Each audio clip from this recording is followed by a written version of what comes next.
I just had to show you how pretty it can be here in the mornings. A lot of times lately, I've had the blinds partially closed, and it let in some rainbows, but this is what it can be like, and it's just amazing. I mean, look, is this not phenomenal? Whoops. All those medications and herbs and things there, they don't make a pretty part of the picture. Oh my God, it's just so lovely, is it not? So, what have I to share? I'm clueless. It was just so pretty. I just had to turn the camera on so you could see it. I'll move my coffee. So, no, it's not making a reflection now. You know, we are these rainbow lights. We're meant to be so clear that as the light passes through us, it's diffracted this way. This is a sort of a matrix that we're in. And I've been doing my part to help people disidentify from it, to back off. The reality is more like the movie Avatar than we want to admit. I mean, in the sense that we've got a persona we're acting in here. And, it can be hard to come to terms with depending on how you look at it. It depends entirely on our beliefs. And so this is the whole looking at self and observing and stepping back and stepping back and stepping back another level. And as we step back, we step out of the box, out of the matrix more and more.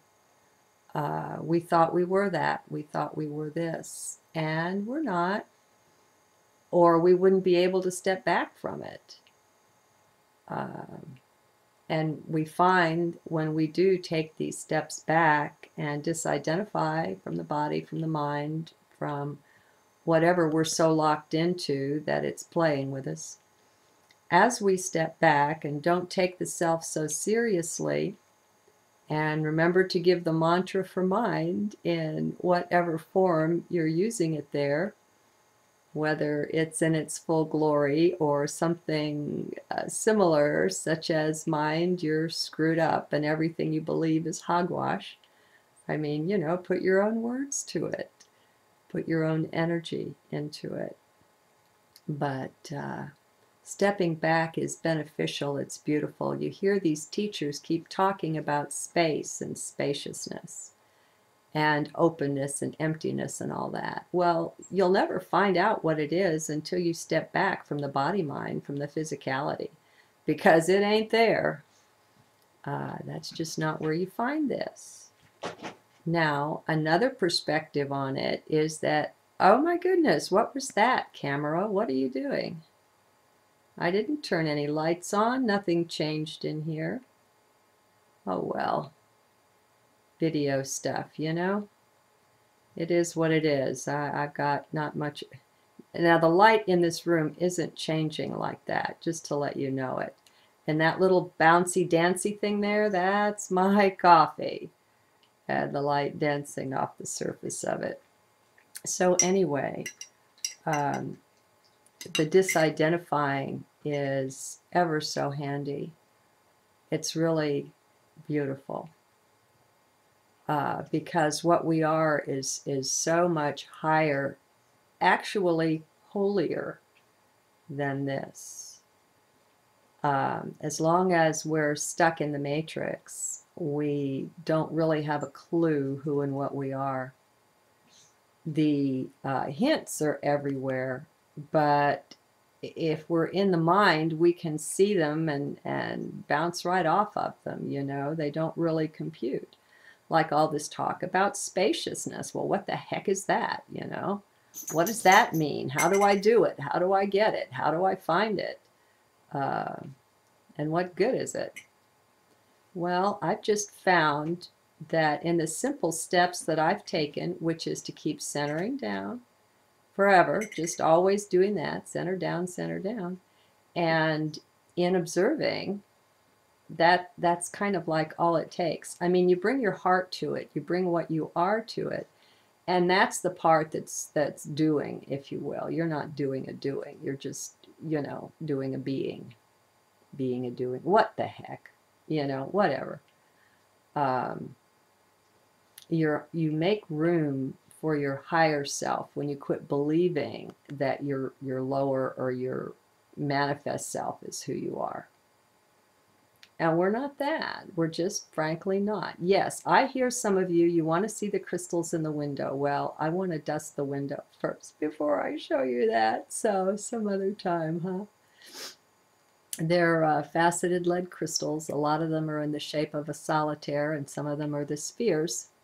I just got an extra curtain rod, the tension rod, the kind that's just spring-loaded, and I stuck it across the window frame there, and I just used string, and I hung spherical faceted lead crystal, and that's a part of the display.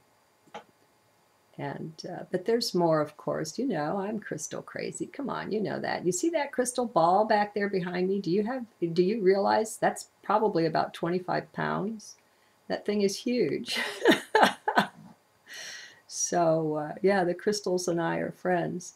I'm amazed as I see these websites, you know, and people write and talk about crystals and using them for healing, and some people use them for what I would call spells, you know, and different things, and just making active use of them.